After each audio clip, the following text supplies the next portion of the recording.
And the lights go on. Welcome to the very first show of a brand new season of CNN 10.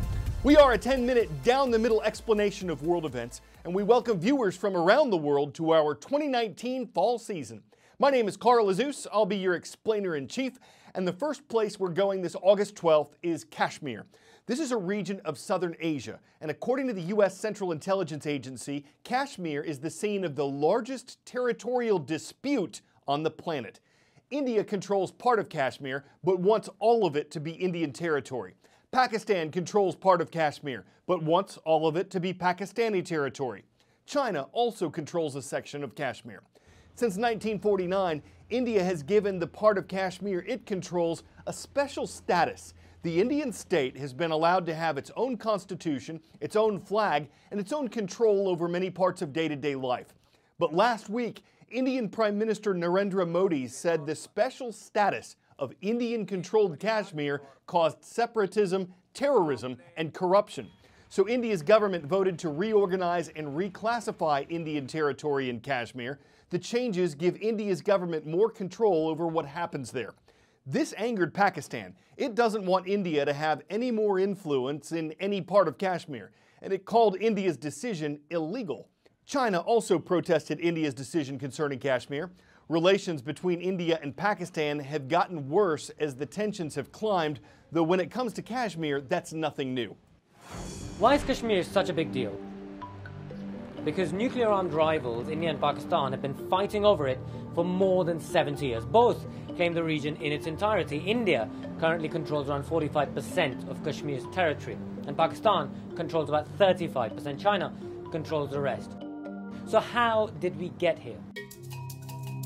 The troubles began in 1947, when India and Pakistan gained independence from Great Britain.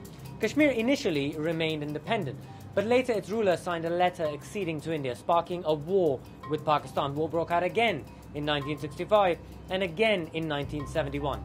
Even after both India and Pakistan became nuclear powers, border clashes continued, including notably in 1999, when violence stopped short of a full-scale war. The flashpoint remains the heavily militarized line of control, which divides the Pakistani and Indian-controlled regions of Kashmir. Relations between the two countries will continue to ebb and flow, but Kashmir is sure to be a thorn in the side of relations between India and Pakistan for the foreseeable future. 10-second trivia. On the periodic table, 17 elements are classified as what? Halogens, noble gases, lanthanides, or rare earth elements?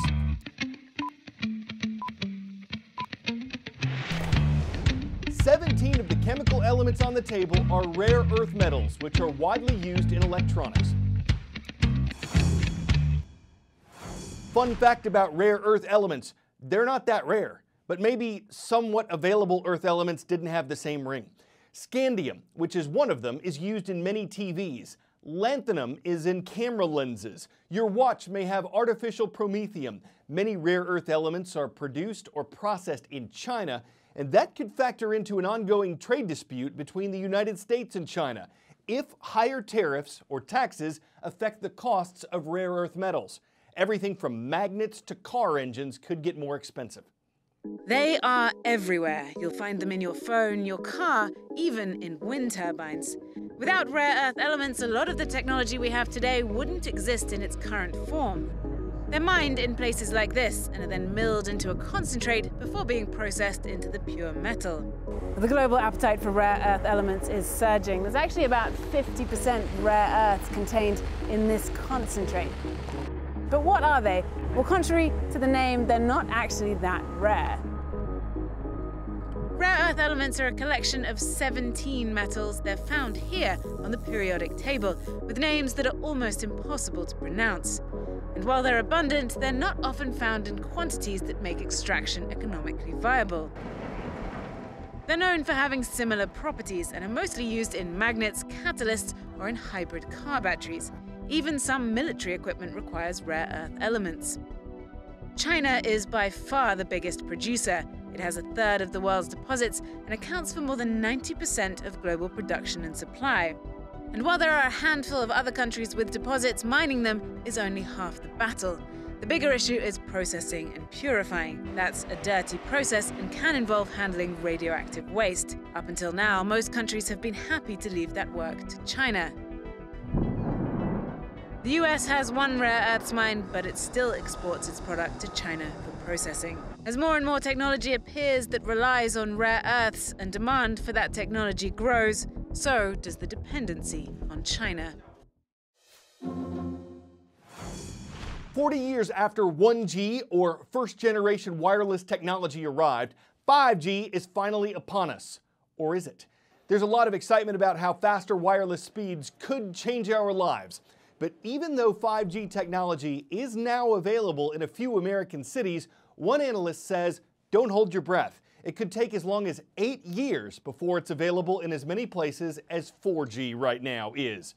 CNN's Samantha Murphy-Kelly tried to take 5G for a spin.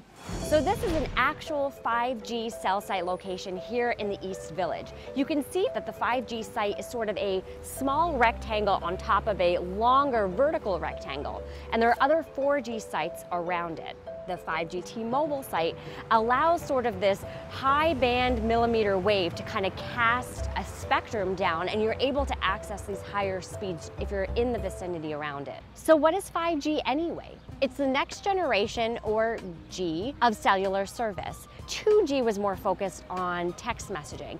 3G was sort of the boom of apps. 4G introduced faster speeds so it could handle Uber or FaceTime. Now 5G is supposed to be 10 times as fast, and it'll be able to support self-driving cars, robotic surgeries, even toothbrushes that can tell you when you're sick.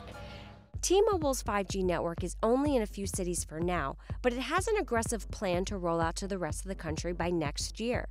AT&T, CNN's parent company, is more focused on helping businesses. And Verizon is all about speed. But I quickly noticed staying on its 5G network was a challenge. Sprint had the most seamless coverage, giving me a glimpse into what life with 5G can really look like. But it also had slower speeds than some of the other providers. You can see how close we are to the 5G cell site right there in the building above the Starbucks. But I can't even get on the network. I'm just only a couple hundred feet away. Oh wait, okay, I got it. We did a test on T-Mobile's 4G and 5G connections in the park. The 5G network was significantly faster, but it didn't quite hit the high speeds I saw on other networks. So I'm getting really great 5G service right here at the Starbucks, and the 5G cell site is right above me, but let's see what happens if I go inside.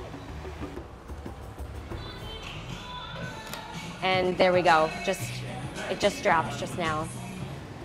Some people might think that they're already using 5G. On my phone, actually, it says 5GE, which stands for 5G Evolution. You're using a much faster network, but you're not actually using 5G. That's actually because you need one of these phones. This is a Samsung 5G phone. It costs $1,300. There are other options on the market too. LG has one that's almost $1,000, but that's still really expensive for a network that might not work that great for you, and you might not even have access to it. So the hype for 5G is high, and for good reason. There's so many different applications that's really going to change probably the way we live. But for now, service is super spotty, it's really limited, it's expensive, and it's going to take so long for these companies to truly put the equipment in all the different buildings and the lampposts across the country. So you might just want to sit tight and wait for them to work out the kinks.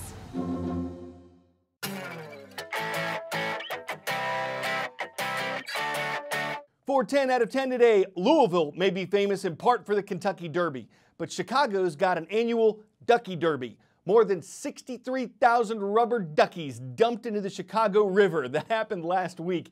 This is a race. It costs $5 for a human participant to sponsor a duck. Proceeds go to support the Special Olympics. And if your duck is one of the first to float across the finish line, you could win a vacation, a wad of cash, or a new car.